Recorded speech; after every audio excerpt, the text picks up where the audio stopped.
todos y bienvenidos a otro video en Rarísimo luego de muchísimo tiempo. Hoy vamos a hablar sobre un caso argentino, así que nuestras redes sociales van a aparecer mágicamente por aquí. No olviden seguirnos y suscribirse, y con todo eso comenzamos.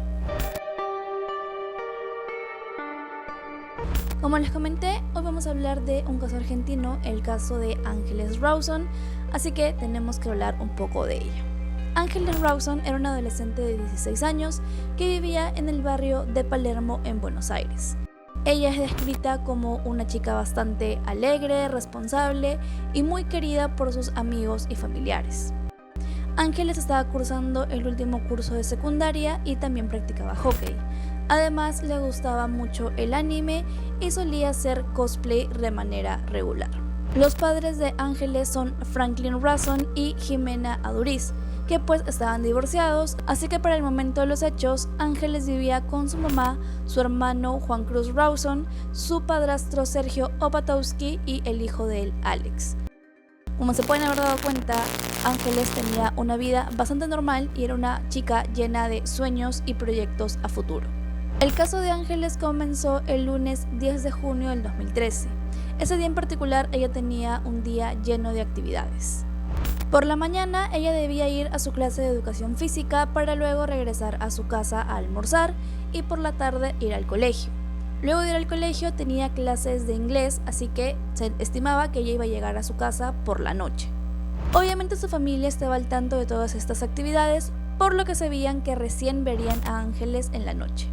Además, ella tenía un celular en el que solía comunicarse constantemente para que supieran dónde estaba, así que tomando todas estas consideraciones tenemos que volver al comienzo del día.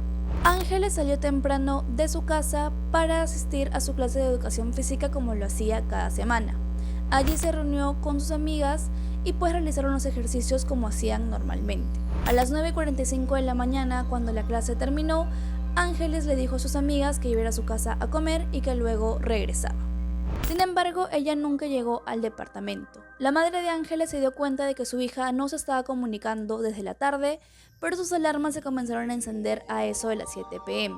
Tomando en cuenta que Ángeles tenía clases de inglés, decidió esperar, pero ya para las 10 de la noche se dio cuenta de que quizás a Ángeles le había pasado algo.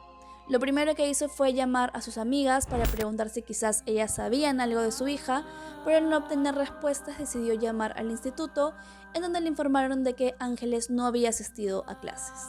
Inmediatamente salieron a buscarla por zonas en donde pensaban que estaría y al no encontrarla procedieron a formalizar la denuncia por desaparición. Amigos y medios locales ayudaron en la búsqueda sin pensar lo que iba a pasar al día siguiente. El 11 de junio del 2013, trabajadores de una planta de tratamientos de residuos encontraron el cuerpo de un adolescente de 16 años que poco después se confirmó le pertenecía a Ángeles Rawson.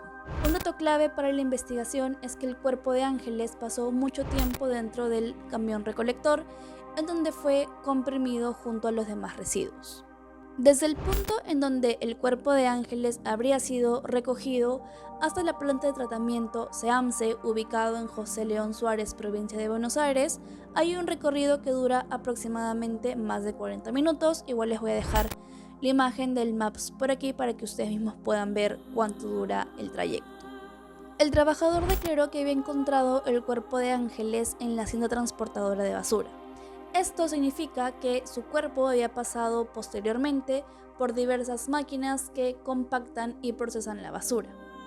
Esto le habría provocado nuevas lesiones post-mortem y además obviamente había contaminado gran parte de la evidencia. El miércoles 12 de junio del 2013 se llevó a cabo la primera autopsia al cuerpo de Ángeles. Este fue hallado atado con sogas y cubierto con bolsas plásticas. Sin embargo, el informe inicial es considerado incompetente e incompleto. El médico forense declaró que no habían evidencias claras de violencia física ni de abuso sexual, y también dijo que no había evidencias de estrangulamiento, cosa que vamos a ver más adelante no tiene sentido alguno. Como suele suceder en la mayoría de casos, las investigaciones iniciales se centraron en el entorno cercano de Ángeles, específicamente en su hermanastro y en su padrastro. Sergio Opatowski fue investigado inicialmente porque se encontró una mancha de sangre en el asiento de copiloto de su auto. Obviamente esto generó sospechas y los investigadores decidieron hacer peritajes de ADN. Además de esto, testigos mencionan que su comportamiento durante las primeras horas del caso fue bastante raro, por lo que la prensa también decidió centrarse en él. Sin embargo, los análisis genéticos demostraron que esta sangre no le pertenecía a Ángeles, sino a un familiar directo de Opatowski, lo que descartó cualquier vinculación directa con el crimen. Por su parte, el hermanastro de Ángeles, Alex Opatowski, fue citado a declarar. Su testimonio era clave para determinar si él había visto entrar o salir a Ángeles del departamento y también para poder identificar horarios de lo que había pasado en la casa ese día. Sin embargo, durante las investigaciones no se encontraron pruebas que lo vincularan con los hechos ni inconsistencias en sus declaraciones. Las investigaciones continuaron y se determinó que Ángeles sí había regresado a su edificio luego de las clases. Las cámaras de seguridad la captaban entrando al edificio, pero no se le ve saliendo nunca más. Esto hizo que los investigadores se centraran en el encargado de su edificio, Jorge Mangieri. Antes de hablar de las declaraciones de Jorge, me parece importante detenernos en sus primeras contradicciones de ese día. Como les comenté, Jorge Mangieri era el encargado del edificio donde vivía Ángeles, pero también vivía ahí. Él vivía específicamente en el piso 8. El lunes 10 de junio del 2013, Mangieri presentó una licencia por enfermedad, pero aún así decidió trabajar ese día. Según su propia versión, él comenzó sus labores a eso de las 6:30 de la mañana, limpiando el hall de la entrada. Luego de eso fue cumpliendo con sus actividades normales hasta eso de las 10. Pese a esto, el martes 11 de junio del 2013 dijo que en realidad él no había trabajado ese día porque se encontraba enfermo. Lo curioso es que varios testigos, o sea, los mismos propietarios que vivían en el edificio, incluida la mamá de Ángeles, declararon haberlo visto trabajar de manera normal, o sea, no se le veía enfermo ni nada. Además, Mangieri declaró que su esposa, Diana Saetone, no se encontraba en el departamento ese día porque el fin de semana él había decidido pintarlo y como a ella no le agradaba el olor, había preferido ir a pasar esos días con sus papás. Sumado a todo esto, los vecinos también declararon que Jorge Mangieri les había pedido sacar la basura 2 horas antes del usual, o sea, a las 5 de la tarde. Eso les pareció raro porque nunca había pasado, pero no pensaron más y decidieron simplemente hacerle caso. Las contradicciones entre su supuesta licencia médica, su presencia activa en el edificio y la ausencia de su esposa en el departamento hicieron que los investigadores comenzaran a sospechar aún más de él. Mangieri fue citado a declarar y desde un inicio dejó súper en claro que desconfiaba profundamente de la policía. Le aseguró a la fiscal María Paula Azaro que unos policías lo habían quemado con un clip para obligarlo a aceptar la responsabilidad del crimen. La fiscal no le creyó, así que Mangieri decidió alzarse el polo para poder mostrar sus quemaduras. A simple vista, estas heridas en realidad parecían más compatibles con heridas de una pelea o autoinfligidas que con quemaduras. Un rato después, la fiscal fue informada de que Mangieri quería hablar con ella. Cuando la fiscal Azaro llegó, Mangieri le dijo que quería declarar pero solamente con ella presente. La fiscal se negó y exigió la presencia de un secretario judicial. Mangieri, frente a ambos funcionarios, confesó la autoría del crimen.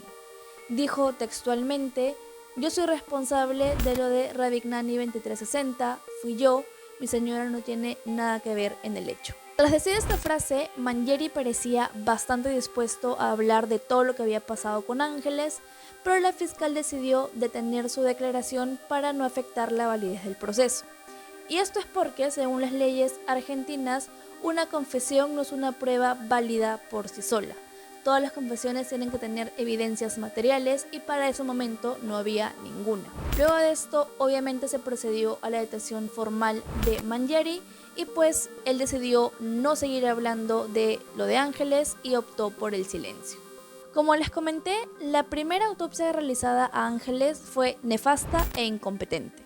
Es por eso que una junta médica se reunió para hacer una segunda pericia. En ella se dio a conocer que la causa de la muerte fue por asfixia mecánica por estrangulación y sofocación, descartando la idea inicial de que pues Ángeles había fallecido dentro del camión de basura. Además encontraron hematomas en la parte interna de los muslos, cosa que sugería que hubo una agresión sexual que no fue concretada.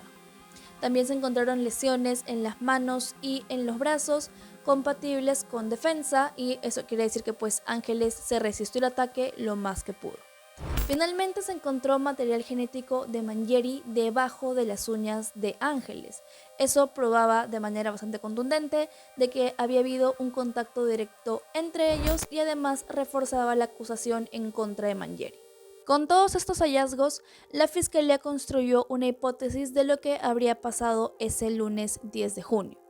Según sus investigaciones, Ángeles había entrado al edificio, pero había sido interceptada por Mangieri, quien le habría conducido, según ellos, al sótano. Es en ese lugar en donde él intentó abusar de ella, pero pues al resistirse, la atacó y la estranguló por 5 minutos hasta quitarle la vida. Luego, para ocultar el crimen, puso el cuerpo de Ángeles en bolsas y lo arrojó al contenedor del edificio, que fue recogido más tarde por el camión de basura. Aunque las pruebas eran contundentes, Mangieri tenía derecho a la defensa. En un primer momento, la defensa de Mangieri fue asumida por el abogado Miguel Ángel Pierri.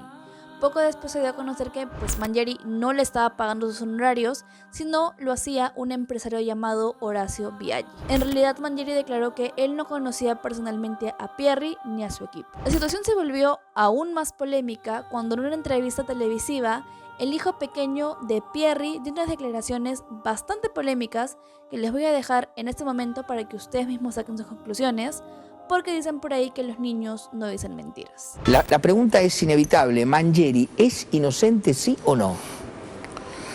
Mangieri es un señor inocente que está pasando el peor momento de su vida. Pero vuelve más Ángeles. Pero vuelve más Ángeles. No pasa nada, no pasa nada. Tras estas declaraciones hubo una exposición mediática desmedida, obviamente, por lo que Pierre decidió renunciar alegando desgaste y motivos personales. El juicio oral en contra de Mangieri comenzó el 18 de febrero de 2015.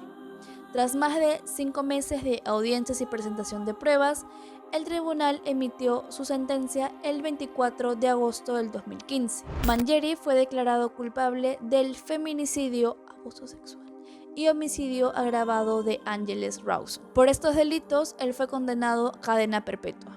En la actualidad, Mangieri se mantiene en prisión cumpliendo su sentencia, y según informes de 2023 dicen que él sigue alegando que es inocente y sigue en contacto con su esposa. Finalmente, en 2017 se le rindió homenaje a Ángeles en la Plaza Jacarandá, un lugar en donde ella solía jugar bastante cuando era niña. Allí se colocó una placa conmemorativa que recuerda su nombre y busca generar conciencia sobre la violencia contra las mujeres. A más de 10 años de la partida de Ángeles, su madre, Jimena Aduriz, sigue recordándola públicamente.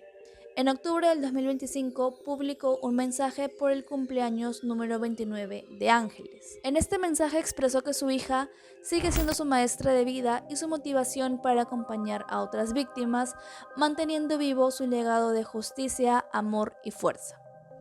Bueno amigos, eso es todo por el caso de hoy. El caso de Ángeles yo lo había escuchado cuando era bastante joven. En realidad me parece bastante cruel en una chica con un futuro por delante, como muchas víctimas de feminicidio, pero bueno, al menos en este caso hay un culpable y ya está pagando su pena.